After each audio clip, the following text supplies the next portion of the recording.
месеци, кога сакаме да зборуваме на тема домашни миленици, еден убав настан ќе се случува во недела во 10 часот, токму тука на оваа локација, парк на франкофонија во Скопје. Мој соговорник утрово, Илија Петковски. Добро утро, организатор на овој настан.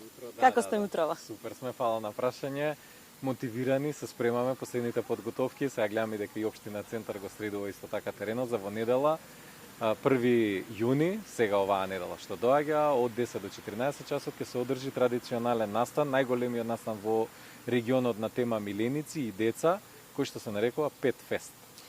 Фестивал, настан кој што има и свој куќен ред. Што секе се случува? Да, имаме куќен ред, точно. Значи сите посетители што ќе дојдат треба многу да внимаваат на милениците кои што ќе бидат изложени, кои што ќе бидат тука присутни како учесници на фестивалот, но исто така оние што ќе дојдат со сопствен миленик, треба многу да внимаваат и да го почитуваат куќниот ред кој што се наоѓа на сајтот petfest.mk. Тука може да ги прочитаат сите детали околу куќниот ред и програмата за која што ќе говориме. Значи во програмата ќе имаме многу, пред се ќе биде фокусирано на децата, едукација на децата, како едноставно детето да живее со миленикот, како да пристапи на миленик, што значи миленик, како да се избере миленик. Миленик не е само куќе, има многу врсти на миленици и луѓето треба со текот на времето од мали нозе, од деца, да ги едуцираме на оваа тема, како да бидат одговорни сопственици за миленици. Да, го спомна и колегите во студио, одговорно сопствеништво. Да. Секој од нас треба да биде одговорен за својот миленик. Точно. И кога ќе дојде тука во недела исто така. Да, исто така, да. Тука ќе имаат можност да видат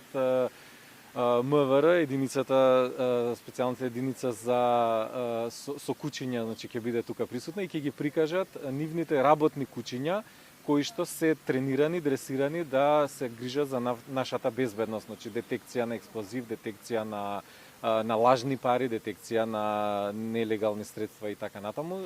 Тука ќе бидат, меѓутоа ќе биде интересно и новитет што ќе донесат и мали кутриња кои што се во фаза на дресура, за да исто така најмладите и сите сопственици на кучиња видат дека или идни сопственици видат дека куќето по дефолт кога се раѓа не доаѓа дресирано, било која раса да сме ја земале, туку наша одговорност, одговорното сопствеништво е пред се едукација на сопственото куќе да може да се социјализира и да се однесува правилно во едно општество. Ги споминавте најмладите, треба од најрана возраст токму дечињата да ги учиме дека треба да бидат одговорни за своите миленици.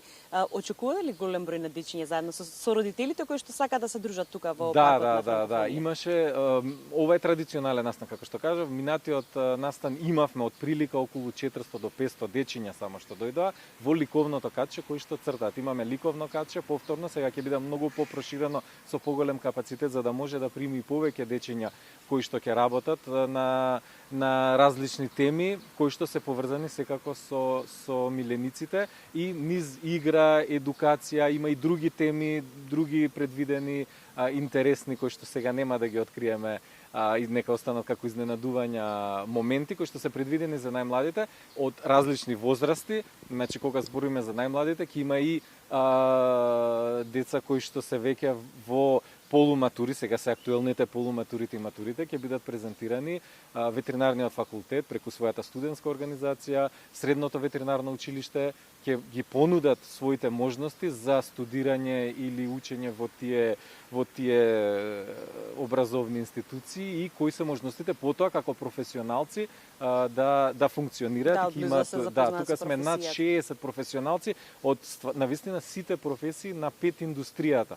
Може да ги наброиме ветеринарните доктори пред се секако, професори ќе има исто така, меѓутоа ќе има дресери, ќе има грумери, ќе има хендлери, тоа е нешто ново, сега хендлинг школа, инаку хендлери има во Македонија, меѓутоа ќе почнат да се експонираат и да покажуваат своите вештини, можеби некој ќе се одлучи да ја врши таа професија во иднина, одгледувачи многу, кинолози, кинолошкиот сојуз ќе биде тука, значи мислам ќе ги имаме сите шампиони што биле на меѓународно ниво од Македонија, одеднаш презентирани од различни раси и исто така ќе ги имаме и автохтоните раси, представници од автохтони македонски раси кои што се македонскиот паничар, шарпланинецот и караманот. Караманот кој во Охрид во септември ќе биде и официјално прифатен од FCI, тоа е меѓународната кинолошка. Да, ова се расикои што секако треба да ги почитуваме, меѓутоа и да ги негуваме. Сакам уште да споменам, убава беше една најава во на што вие всушност го најавивте за настанот. Секој домашно милениче наликува на својот собственик. Да. Има ли можеби награда за... Имаме награди, да, Лука Лајк е тоа наградата, после има за Дремко, има за Поглед. Ги направивме тие награди малце да бидат штосни интересни за луѓето, бидејќи станува пред се збор за забава. Не станува збор овде за никаков притисок за надпревари некои сериозни, туку едноставно доаѓаме малце во по-чил, по-кул атмосфера, ќе имаме и диџеј со таква некоја убава хаус, позадинска музика да не им пречи на милениците, но сепак да имаме некој амбиентален звук и ќе имаме еден маестро што ќе ни свири на клавир, исто така и тоа ќе е дел од програмата. Ќе биде буквално фестивал каде што ќе уживаме и ќе се дружиме. Да, семеен настан за сите, што ќе ги поканиме сите наши гледачи. Апсолутно. Споменавте вие многу ќе трае од 10 до 14 часот. Имаат време сите кои што се во Скопје. Убаво ќе ни биде времето да бидат дел. Пред да одат на ручече кај баба и дедо може да поминат. Да бидат дел од овој семеен настан. Благодарам многу на тоа време. Фала ви на вас.